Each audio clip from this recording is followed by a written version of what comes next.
Okay, hi, welcome everyone. Dr. Susan Kaye here. And I am with, I gotta get this right, Amanda Fisher-Katz-Keohane. Yay, what a family lineage. I'd like to hear about those family reunions. And Amanda is here from New Hampshire, and she's going to share with us her passions. She has two, which they're not really separate. They're really kind of integrative, right? But she has a mission about bringing sexuality trainings or information in the form of literature, right? Writing children's books or programs for children in the school where you are affiliated in New Hampshire, right? And then there's also my sex biography, sex bio, or my sexual biography, which is the same kind of context of how do we chart our own biography? How do we make notations in a journal or diary or not, which is usually the case. We're not trained to track ourselves and to, teach ourselves like we would with a homework assignment that you keep track of or with a project that you're on. So what you bring to the table on that conversation and then put it in with literary and then put it in with young folks. Mm-hmm. I can't wait to hear this. So I hope I left you in a place where you can begin, because there's so many pieces to what you do. Yeah, thank you. And thank you for having me.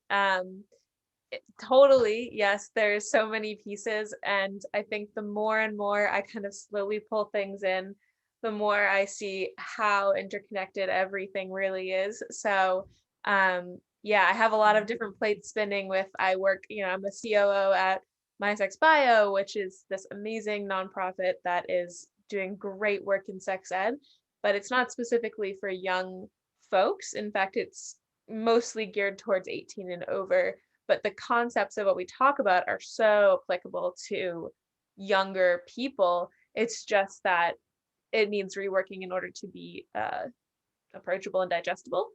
And most of what I do in my life and what I'm passionate about is writing and the power of words. And words are totally what shape our world. Like, if you don't have a word for something, it's not really, there's no real way to grasp it as a human. And so words are developed quite often through stories when we are between the ages of 0 through 5. And that's when a huge amount of our worldview shaping takes place, which is why taking all of these things we're talking about at Sex Bio, which are really kind of trying to undo a lot of the toxic things that our culture has for decades and decades and decades instilled in us around our sexuality and our sexual identity. Instead of my approach is, instead of trying to undo all of that, if we start from the ground up, you won't have to be undoing it. You'll just be developing in a healthy way, having a good relationship with your sexuality, and therefore, finding more peace within yourself that radiates outwards. Right. And I think when you and I chatted before, I had told you about a website called Siecus, Siecus. And I don't know if you had a chance to look at it, but inside of Siecus work is education by grades and ages. Like, what do you do? Like, a parent will ask me, what do I do if my 1-year-old daughter is touching herself? Mm-hmm. Said, well, make sure that she's in a private place, or start explaining that that's where you go in privacy. Don't freak out and shame them already at the age of 1, which is what you're speaking to, that window.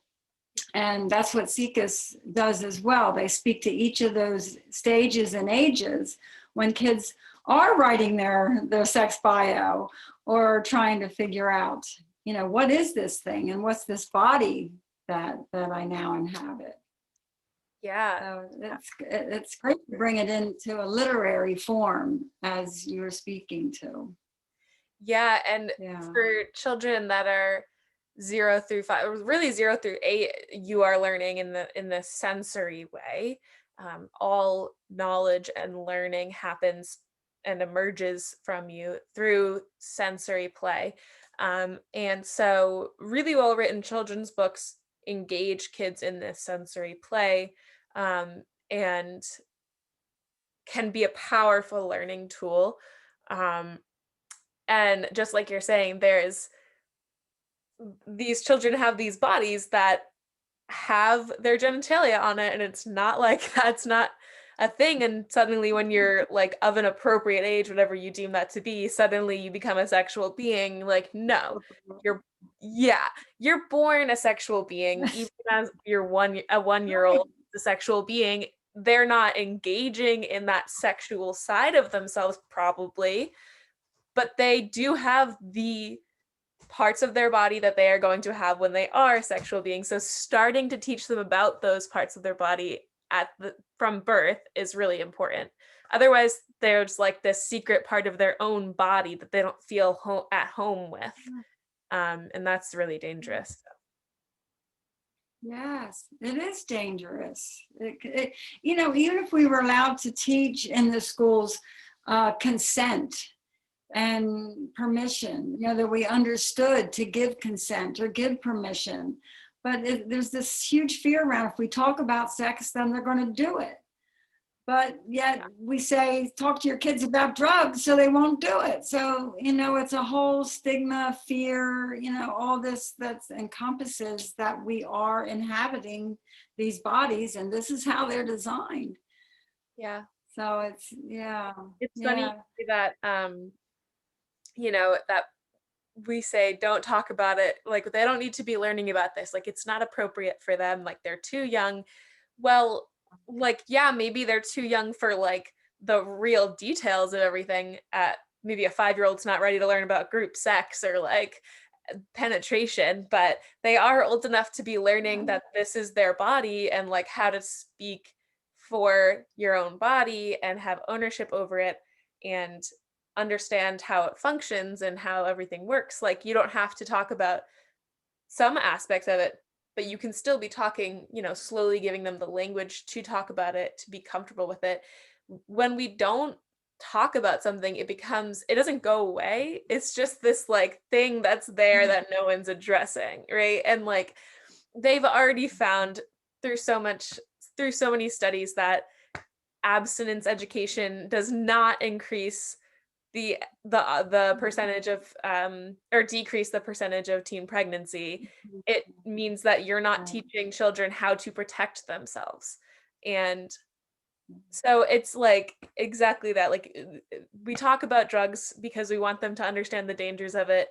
If we don't talk about sex, then they don't understand all the aspects of it. Granted, talking about it in like abstinence only or like fear-based education is another whole other topic. Like the way you approach it is really important, by saying like you're going to get an STI if you have sex, and like you're going to get pregnant, and like your whole life will be ruined if you have sex. Like that's also not helpful, because kids are going to have sex, and we all know that, and like pretending like we can try and stop it is just not helping anybody. It's only creating a lot of fear around sex, and therefore not giving people the tools that they need to take command of their sexual biography, which is what we talk about at Sex Bio, writing your story how you want to write it, not allowing other people to make that story something of shame and stigma and pain. It can be something really empowering if you're given the tools to do it. So. Yeah, and our offices are full of those folks who come in after they've been married and they waited and they had all these messages layered on, and now they're supposed to turn on, right? They're supposed to all of a sudden love their clitoris and, be able to relax and be orgastic. And it just doesn't work that way. When it's been hammered in and hammered in, you just don't flip a switch. Mm-hmm. And so couples come to us because they don't know where to start or how to begin to allow themselves to have this expression with their partners. Yeah. So do you have a book that you've done that you would share with us, or one that you're working on?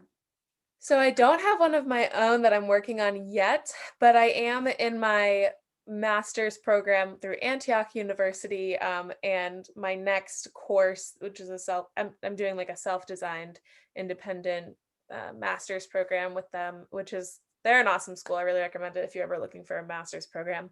But so next step is to start writing some children's books, which is going to be really exciting because I've done quite a few critiques. Though I will say that my critiques are often on like inclusivity of like race, identity, various aspects of identity, not necessarily on Yeah. sexuality at the moment, because honestly, there is such few kids' books about sexuality, sexual identity. There are a few good ones. If you're looking for some good kids books about it, there's one that's called Sex is a Funny Word. There's a couple on gender identity that are really cool that have I have it somewhere over here. I think it's called, oh, I forget the title of it, but it has like a wheel, like a gender Yeah. wheel, and it's interactive and engaging, which is great for kids at that age.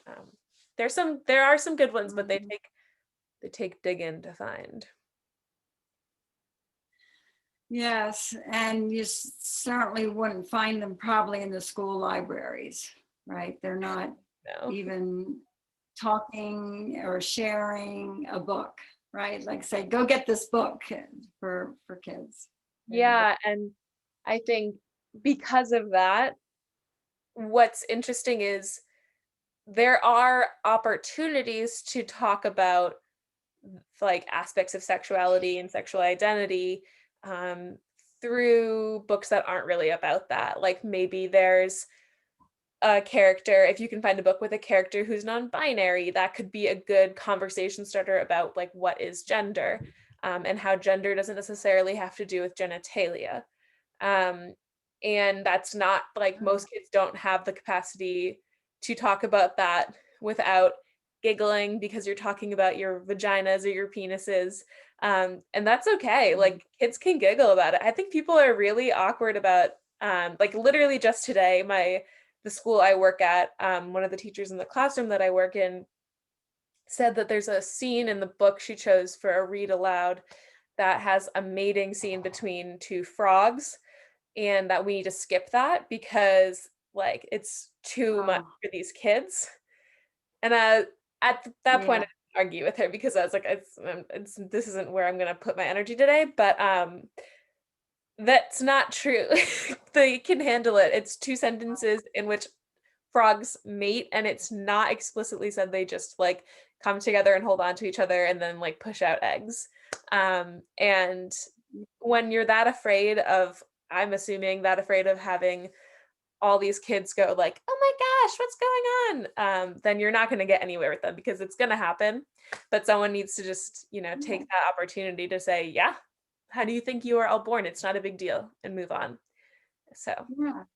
Normalize. yeah, exactly. We're Normal. so afraid to just normalize what our bodies do, and it sets up a whole wall of stigma and fear. And then when you get to that place where you're trying to figure out bodies, and if you don't have a good coach or a leader, it breaks what I call the you with you. Mhm. And in my work as a sex therapist, that's the place we start with anybody that comes in, is what's the relationship of you with you? Because you can't share something you don't have for yourself. Mhm. And so that we do this to our children I'm just so shocked that it's still this way in 2021. I really thought, well, I'm a child of the 60s. We broke open the make love not war, and that our bodies are good, and we burned our bras, and if you read the history books, it's like, well, the establishment saw what was happening there in the 60s, and they had to come down with a hammer. And so rules and laws and things got changed. And we still don't have full women's equal rights amendment passed since the 70s, because they have to keep women in their place. And anyway, don't get me started on that, or we'll have a whole other topic. But it is that whole, it's all wrapped up in our sexuality. if you're born a woman, you have certain rules and standards. If you're born a man, you have certain standards. I don't know if they have any rules, but they have certain things that they have to live towards and work. And I just am I'm excited and interested to see what is going to break through with all of the diversity, and that it's not going away. People have got to get it. And there's such a big voice now with diversity. Yeah. And it's in nature. Nature is diverse. Imagine if every snowflake, every leaf, and every tree and every plant was the same. Yeah. And that's what they, right? So that's what that's what that normal box they try and put us in. Yeah. So And you're very courageous. thank you. Yeah. I'm sorry about my kitten. He is really upset that I'm paying Yes, you and not him. I But you're right. you were Like, going to say something. yeah. So Yeah. I think often the sad thing when it comes to school and education is that, from my experience, the biggest deterrent from Deterrent. deterrent, thank you. I was like, there is a word that's so close. Deterrent.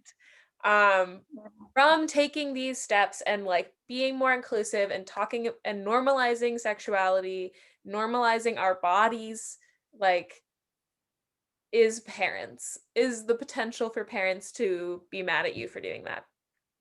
Because they're not in the classroom and they don't understand, and they're hearing just what their kids come home and say to them. And if I did read these two sentences in which a frog was mating, and all the kids were laughing about it, and I was just like, yep, that happens, like, we're gonna move on, not a big deal. What if this kid went home and said, today Miss Amanda read us a book and there was a big sex scene in it, and the parents were like, that is not acceptable, like, that would be, it's hard because they only hear it Yeah. from this child who has their own worldview, and then those parents have their own perspectives on like what is or isn't acceptable. So schools don't want to upset parents, which is like, I understand that, but it also is, nothing's going to change because those parents were raised in the same system that is now raising their children, and someone's got to break that. So it's tricky. It's a lot of politics. So you're going to do it. That's what you're alluding to. Someone's got to break it. So Yeah, and there are really Yeah. great sex educators that are going into schools and are doing that work. But it's not, what I think is really important is what literature can do, which is make it not this separate thing from school and like your life.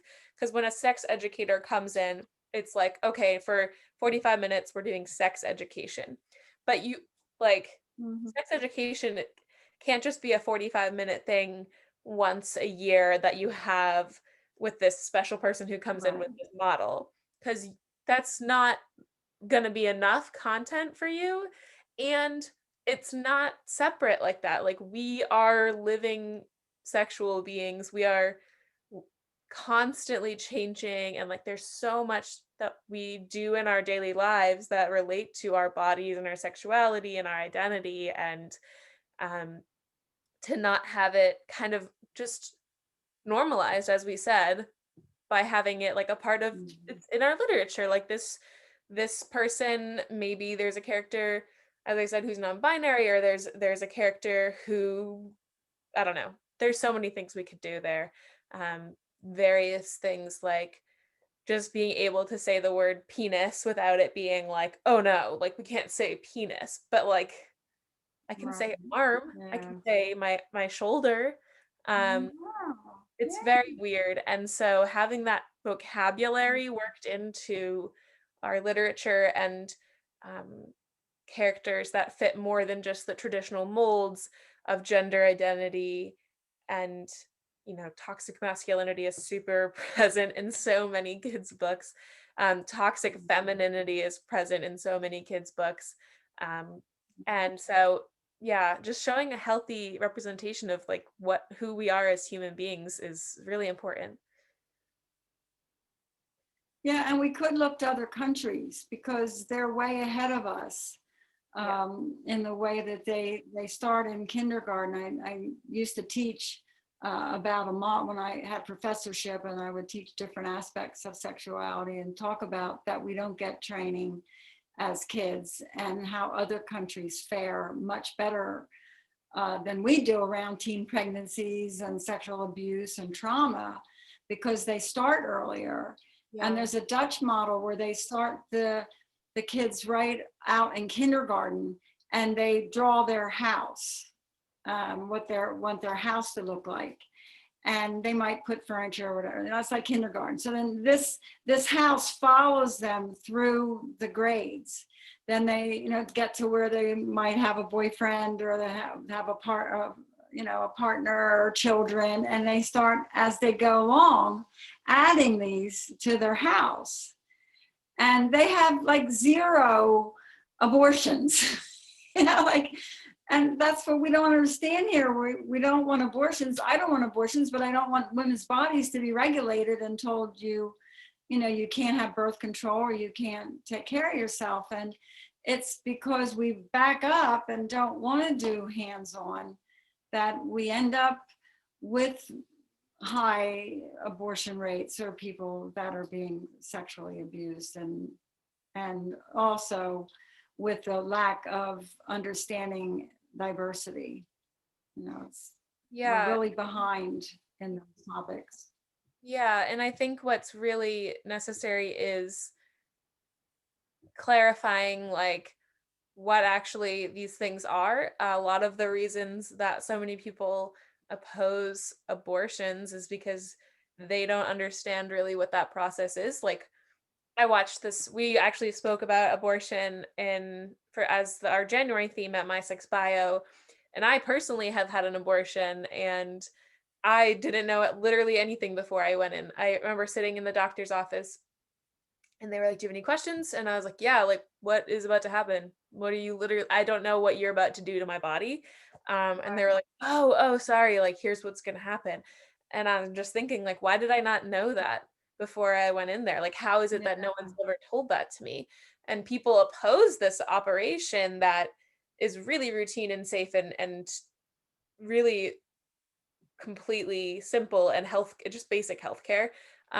But they think that it's this horrific like thing. Like in this documentary we watched for the theme, someone who was protesting outside of an abortion clinic was like, they take the body of the baby and they take off all its arms and they line them up, and then they take the all legs off and line it up, and then they show you all the body parts. And I was like, that's not a thing, it's like microscopic anyways. And so it's like there's just a real miseducation and a missing, there's this so much information that is missing and being filled in by the media or whatever they have access to, and we need to interrupt that and just give them the accurate information right off the bat so that people can make the best informed decision for them when it comes time. And like you said, yeah, when we have consent as like a main part of everything, not just sex education, but everything we do, um, that plus understanding our bodies and being at peace with it and all the knowledge of how to take care of ourselves, people find peace in it, and then there's lower frustrations with your body and your sexuality, and lower rates of sexual violence, and therefore lower rates of pregnancies through that sexual violence. um, but people people don't seem to get that. People aren't noticing that trend and are just completely failing to do that. When we have sex education Well, being taught by pornography, like that's when you know you have a problem, when people are learning about sex through pornography. and that's what's happening. That's Yeah. what these kids have, their iPhones in their hand, and porn is right there. There's no control over it now.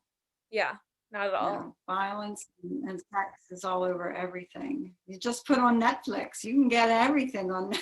basically. Yep. And these kids And- are getting it. Mhm. Yeah, Yeah. yeah.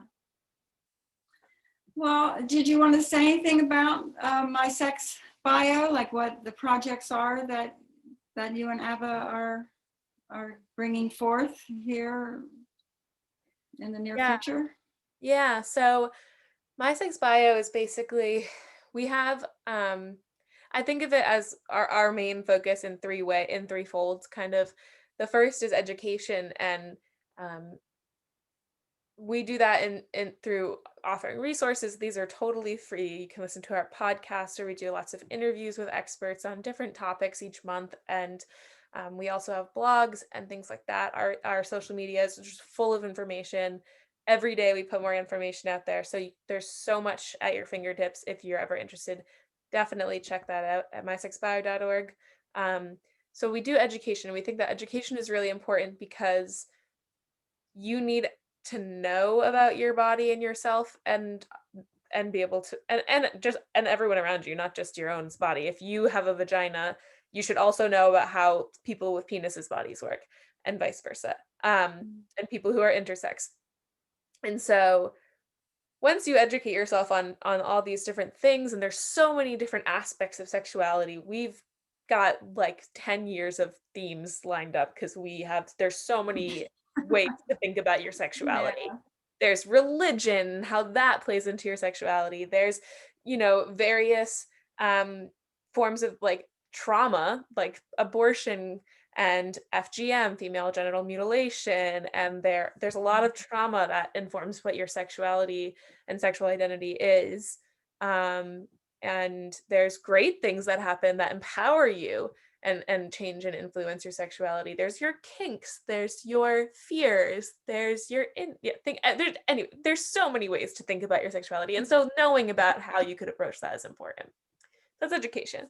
Second Yeah. is reflection, which is like the key to everything. And you mentioned this earlier when you were introducing me.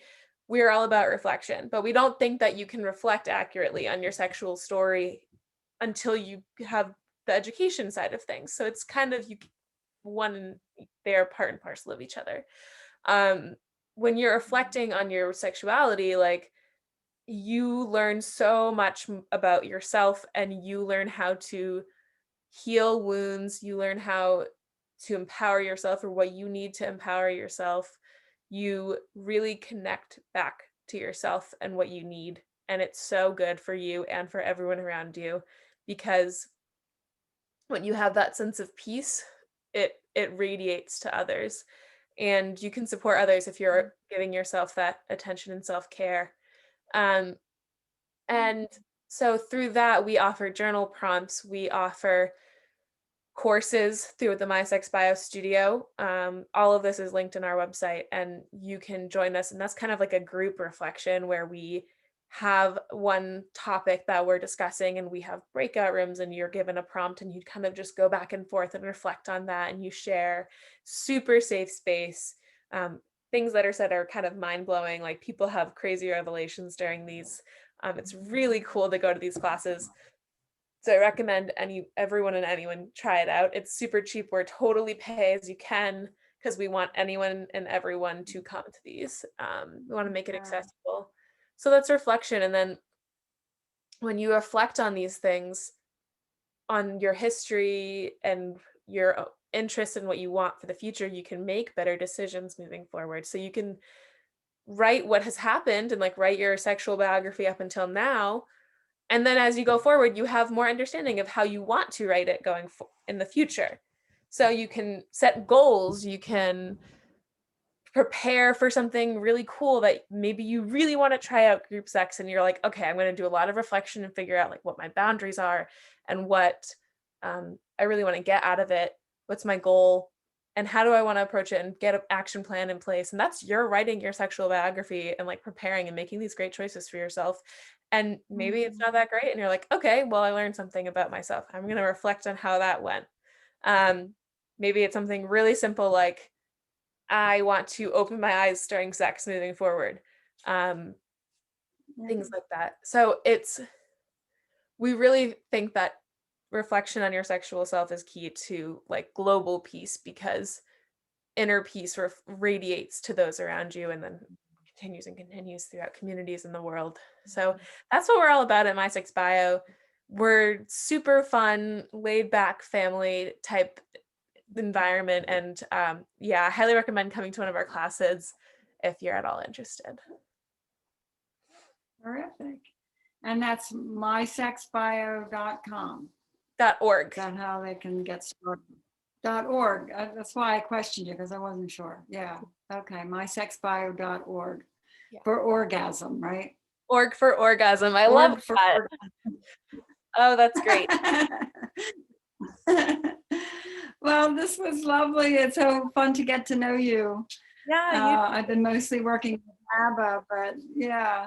And I think you and I have some projects coming up with Am I Normal If? We're going to take a look at what does that mean to be normal? Because that's what I hear in my office, you know, is am I normal if I masturbate 10 times a day? Am I normal if I masturbate 10 times a week, you know, or a year? And I said, well, let's find out what's natural for you. You know, we're so in this box called normal, and, you know, it's time to claim and you know, like you're saying, write my own biography. Yeah. In my sexuality. So. Yeah. Thank you for having me. Terrific. And I'm really excited for this Am I Normal If. It's going to be good. I think it's going to be really insightful, and I think people are going to make connections. You know, I think what people don't realize is we all have a lot of similar insecurities, or Yeah. just like questions about yourself, and everyone's wondering it. So let's just talk about it. Exactly. Let's just get it out there. Yeah. Yeah. Okay. Well, thank you so much.